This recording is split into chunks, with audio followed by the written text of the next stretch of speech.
The winter air over Germany in December 1944 cut like glass. Beneath a lid of steel-grey sky, the roads shimmered with frost as engines growled to life one after another. The ground trembled under the weight of hundreds of armoured beasts, their treads crushing ice into powder. In the dim pre-dawn light near the village of Schmidtheim, Oberrichter Hans Müller sat in the back of a half-track, breath rising in clouds that froze before they faded. Around him, thousands of men waited in silence, their faces pale and hard. Ahead, a line of tanks stretched into the forest, a river of steel moving west into the darkness. Somewhere beyond those trees lay Belgium. Beyond Belgium, the last chance to change the course of the war. Inside his coat pocket, Müller carried a small notebook. He opened it with numb fingers and began to write what no soldier was supposed to admit. That this offensive, this so-called final blow to the Allies, felt like an act of desperation more than destiny. The officers called it Watch am Rhein, Watch on the Rhine, but the name was a lie, a mask concealing a mad dream, to split the British and American armies, seize Antwerp, and force the West into peace while the East bled against the Soviets. Even the snow couldn't disguise the smell of fuel and fear. The men around Müller didn't cheer, didn't speak of glory. They simply waited, engines idling, the night vibrating beneath them. What they were about to attempt defied mathematics, reason and mercy. They were marching toward history's last great German gamble. The plan had come directly from Adolf Hitler, drawn not from maps or logistics reports, but from delusion. His generals had tried to reason with him, Rundstedt, Model, even the battle-hardened Manteuffel, but the Führer refused to listen. The offensive, he declared, would shock the world. Allied strength, he insisted, was brittle. Soft men fighting for money and comfort, not ideals. Superior will, he said, would triumph over superior numbers.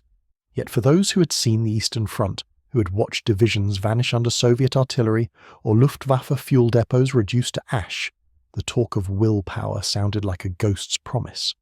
The Wehrmacht had no reserves left to conjure. Its factories were bombed to rubble, its oil fields lost. Every gallon of gasoline had been stolen from another front, every tank assembled from scavenged parts. Even the mighty Tiger and Panther divisions, the pride of Germany's armoured corps, rolled toward Belgium on empty stomachs. What Hitler envisioned required fuel to drive 100 miles to the Meuse and beyond to Antwerp. His planners calculated that his armies had enough for barely half that distance. The rest, he claimed, would be taken from the Americans. He called it Providence. His generals called it suicide. Still, they obeyed. Nearly 500,000 men gathered along a 75-mile front from Monschau to Echternach. 3 armies, Dietrich's 6th Panzer to the north, Manteuffel's 5th in the centre, and Brandenberger's 7th in the south, formed a massive fist poised to smash through what German intelligence called the Ghost Front, a quiet sector held by green American divisions recovering from months of fighting. The deception had been perfect. Radio silence, fake defensive signals, troop movements hidden by night. Allied commanders believed Germany too broken to strike back. They were wrong. At 5:30 a.m. on December the 16th, the forest erupted. 1,600 German guns thundered in unison, hurling shells into the fog. The sky flickered red as if the dawn itself had caught fire. The ground shook for miles. It was the largest artillery barrage the Western Front had ever seen. American outposts vanished in the first minutes. When the guns fell silent, the forest roared again, this time with engines. Out of the mist came the panzers, rolling forward like iron phantoms. To the north, SS Commander Joachim Peiper led the spearhead of the 6th Panzer Army. A fanatic with icy blue eyes and the confidence of a man who had never been defeated, Peiper commanded 117 tanks and nearly 5,000 men. His orders were explicit. Reach the Meuse in 12 hours, capture the bridges intact and never stop, no matter what. He drove his column through narrow forest roads, headlights blacked out, engines howling in the dark. Behind him, the trees glowed from the reflection of fires, the beginning of the last offensive Germany would ever launch in the west. In the centre, Monteufel's 5th Panzer Army advanced more cautiously. The general had convinced his superiors to attack without preliminary bombardment in his sector, hoping to achieve total surprise. His tactics worked. American lines shattered. 2 regiments of the US 106th Infantry Division were surrounded within hours. 9,000 men, Nearly an entire division would be captured before they understood what was happening.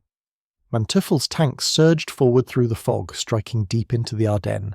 At headquarters, the maps told a story that thrilled the desperate hearts of German staff officers. 20 miles gained in 2 days, enemy units collapsing, fuel and food captured in abundance. For the first time in months, the Reich appeared to be advancing. And yet the soldiers at the front knew the truth the maps concealed. Progress meant nothing if the engines ran dry. Lieutenant Friedrich Rathke, commanding a Panther tank somewhere near St. Vith, watched his fuel gauge drop like a dying heartbeat. His company had started with 22 tanks. 3 had already broken down.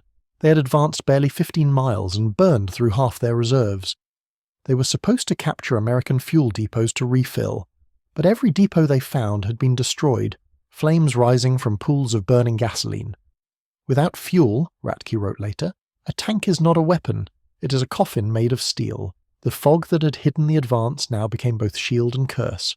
Convoys jammed the narrow roads, thousands of vehicles locked in endless lines. Some drivers sat for hours without moving, engines idling, burning away the last of their fuel. The offensive depended on speed, but the Ardennes was swallowing it whole. Then came the incident that would mark the battle forever. On December 17th, near the village of Bulge outside Malmedy, Peiper's men captured a group of American artillery observers. Exhausted, freezing, and surrounded, the Americans surrendered. Minutes later, they were herded into a field. Machine guns opened fire. 84 prisoners were slaughtered in the snow. Word of the massacre spread like wildfire. Across the front, American soldiers who had been stunned by the surprise now fought with a fury that burned hotter than fear. The Battle of the Bulge had begun as a German dream of victory. In that field of blood, it became a nightmare for both sides. By the 3rd day, Montefel's centre had driven farther than anyone expected. Towns like Saint-Vire, Clairvaux, and Uffalise fell under German control. His forces were approaching Bastogne, the crossroads that controlled every major road through the Ardennes. If Bastogne fell, the way to the Meuse would lie open. If it held, the offensive would choke itself to death. Manteufel pressed forward, urging his exhausted tankers to keep moving. "Fuel is hope," one officer told his crew. "When it's gone, so are we." Meanwhile, Peiper's spearhead pushed westward, capturing American trucks and jeeps to keep its momentum. The men refueled their tanks with captured gasoline, mixing Allied fuel with their own reserves, praying engines would keep running. But the roads were chaos. Hundreds of vehicles trapped nose to tail, entire columns immobilized in the snow. The air smelled of exhaust, fear, and burning rubber. It was not an army advancing. It was an avalanche trying to outrun its own collapse.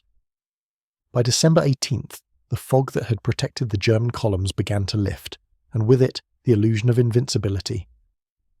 The grey sky opened just enough to let sunlight bleed through, and with that light came the sound that every German soldier dreaded, the thunder of Allied engines overhead. American P-47 Thunderbolts, once grounded by the weather, now streaked across the sky, their wings glittering with frost. They dived without warning, their guns spitting fire into the convoys below. Trucks burst apart. Fuel tankers became torches. Men ran for the ditches, their camouflage meaningless against the storm of rockets and bullets. The Luftwaffe had promised cover, but few planes appeared. Germany had run out of fuel even for its own defenders. On the ground, helpless soldiers watched as the skies turned against them, as Allied air power reclaimed the battlefield inch by inch. In the north, Peiper's column stalled completely. His armoured spearhead, once the pride of the 6th Panzer Army, had been cut off near L'Église. Surrounded, low on food and with his last drops of fuel gone, Peiper's once formidable force now sat immobile in the snow. His radio crackled with desperate messages, orders to hold, promises of rescue that would never come. American artillery pounded the village day and night. When Luftwaffe planes attempted to supply drop, most of the containers fell behind enemy lines. The men scavenged what little they could, crates of ammunition shattered open, cans of rations frozen solid. On December 23rd, Peiper made his decision. He ordered the survivors to destroy their tanks, set fire to the remaining vehicles, and withdraw on foot. 800 men slipped through the dark forests, leaving behind the charred skeletons of 117 tanks that would never roll again. The most powerful armoured group in Hitler's final offensive had been annihilated by cold, hunger, and mathematics. Further south, the story repeated itself. Munterfeld's troops pressed hard against the town of Bastogne, but the Americans refused to yield. The 101st Airborne Division, freshly arrived and surrounded, turned the town into a fortress. German commanders demanded surrender. The answer was a single word that echoed through history: nuts. The insult infuriated Hitler's generals, but the real humiliation came from the sky. On Christmas Eve, the weather cleared completely. The clouds vanished, and in the space of the hours, the Allies unleashed the full weight of their superiority. More than 5,000 aircraft filled the air, hammering every road, every bridge, every convoy that dared move. German fuel trucks erupted like volcanoes. Columns burned for miles. The offensive that had begun with thunder now moved in silence, because there was no fuel left to move anything. In a forest east of Bastogne, a panzer grenadier named Otto Krebs crouched in a frozen foxhole listening to the relentless American artillery.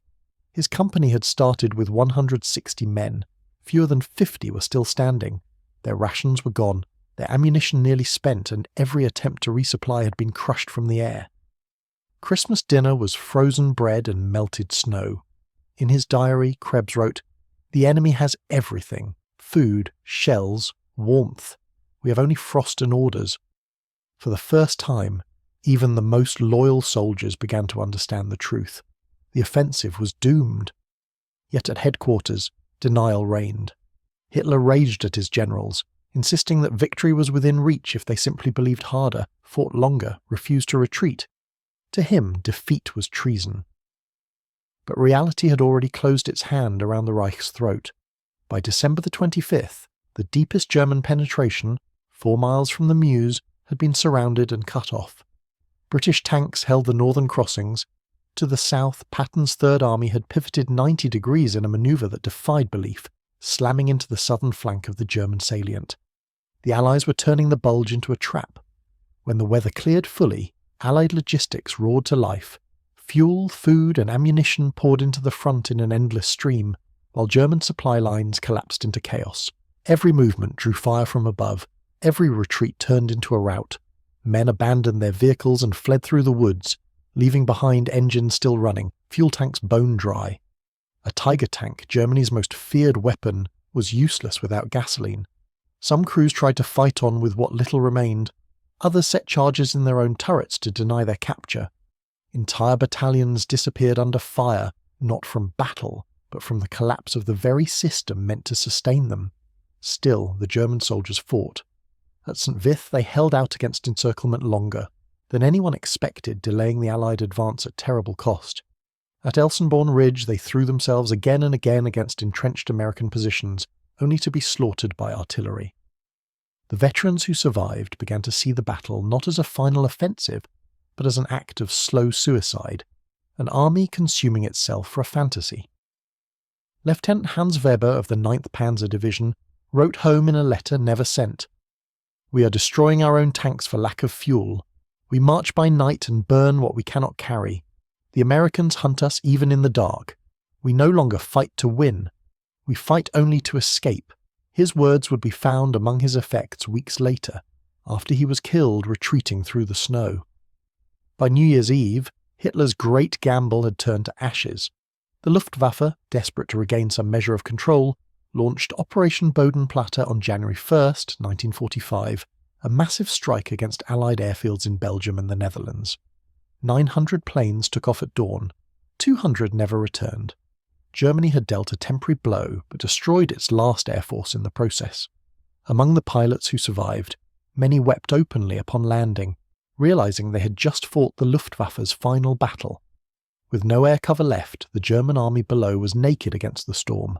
From that day forward, Allied planes ruled the sky completely. German columns moved only at night, their headlights dark, their nerves shattered. Every flash of lightning made them flinch.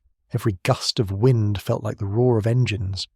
The bulge on the map, the great protrusion that Hitler had once imagined as the gateway to Antwerp, now looked like a wound, one that was bleeding Germany dry. When Patton's armour finally broke through to Bastogne on December 26th, the outcome was decided. Reinforcements poured into the town. The hunters had become the hunted. In Berlin, the news was softened for Hitler. but even his inner circle could see the truth. The offensive had consumed everything: fuel, tanks, men, and the last thread of belief holding the Reich together. Germany's last miracle had turned into its funeral march. By January 3rd, 1945, the snow-covered forests of the Ardennes were littered with wreckage. Burned-out tanks jutted from ditches like metal tombstones. Frozen corpses lay half-buried in white drifts, their rifles still clutched in lifeless hands. The battle that had begun with thunderous confidence now whispered its last breath across fields of ice and ruin. Hitler still demanded attacks. He ordered his generals to strike again for the Meuse, to hold every village, every hill, every patch of ground. But there were no reserves left to obey him. The armies that had once been his pride were now hollow shells, their divisions reduced to companies, their fuel trucks empty, their morale bleeding away like warmth in the wind. On January 8th, Hitler finally gave permission to withdraw. But it was too late. The Allies had closed the jaws of the trap. From the north and south, American and British divisions advanced relentlessly, while the skies above rained death with mechanical precision. The Wehrmacht's dream of turning the tide was gone. Now it fought only to survive long enough to retreat across the border. Lieutenant Hans Weber's words written before his death became prophecy. "We have destroyed ourselves." In every direction, German columns fell back under fire. Roads once filled with advancing armour now became graveyards of burned-out trucks. Soldiers marched on foot through the snow, carrying rifles with no ammunition, dragging the wounded on makeshift sleds. The men no longer spoke of Antwerp or the Meuse. They spoke only of home, of warmth, of seeing another dawn. Even the SS units that had sworn eternal loyalty began to crumble.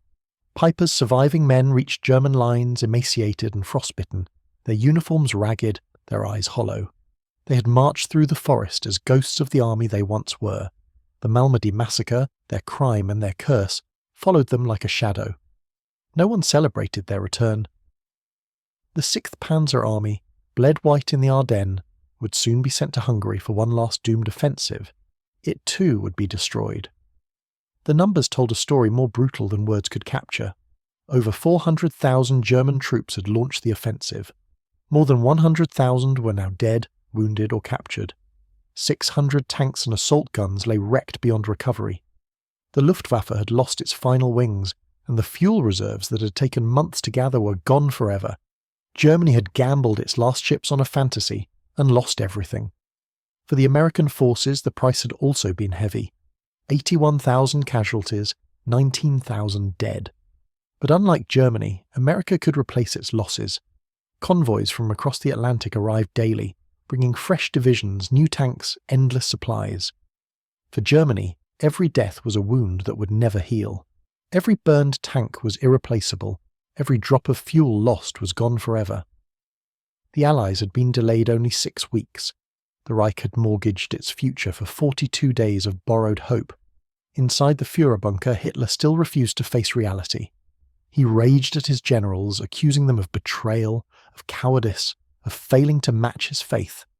But faith could not move tanks without fuel, nor command skies ruled by Allied bombers. His generals no longer argued, they simply obeyed in silence. They had seen what happened to those who spoke the truth. Yet the truth was undeniable. The Ardennes offensive had not delayed defeat, it had accelerated it.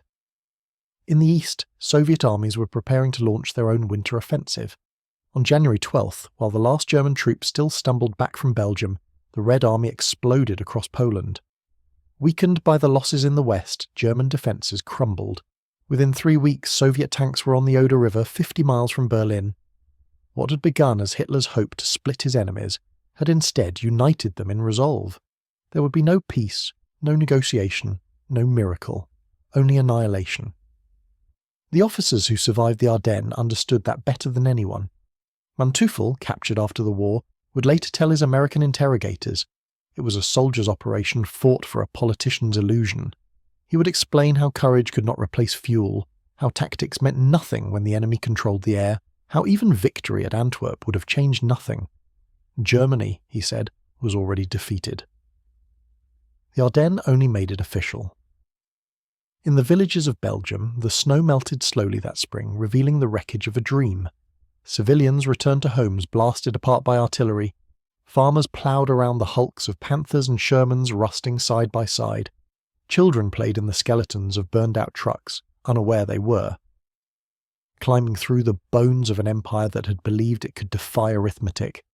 For the German soldiers who lived through it, there was no triumph to remember, no honour to claim. They had fought well, often brilliantly.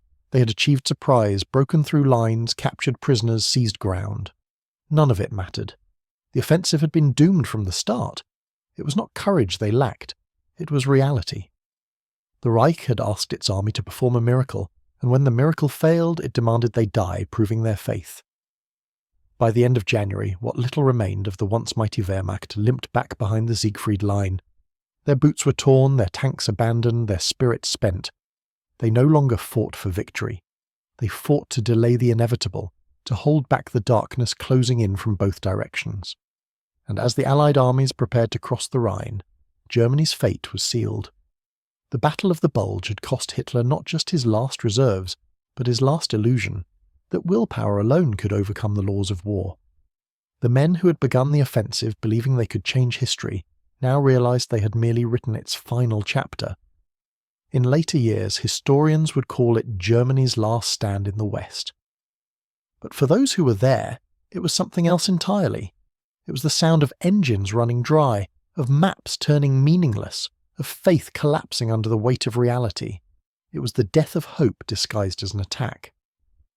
And when the final German units crossed back into their own country, the Bulge disappeared from the map, along with the last trace of the Reich's belief that victory was still possible. The winter of 1945 was not just the end of an offensive, it was the end of a world.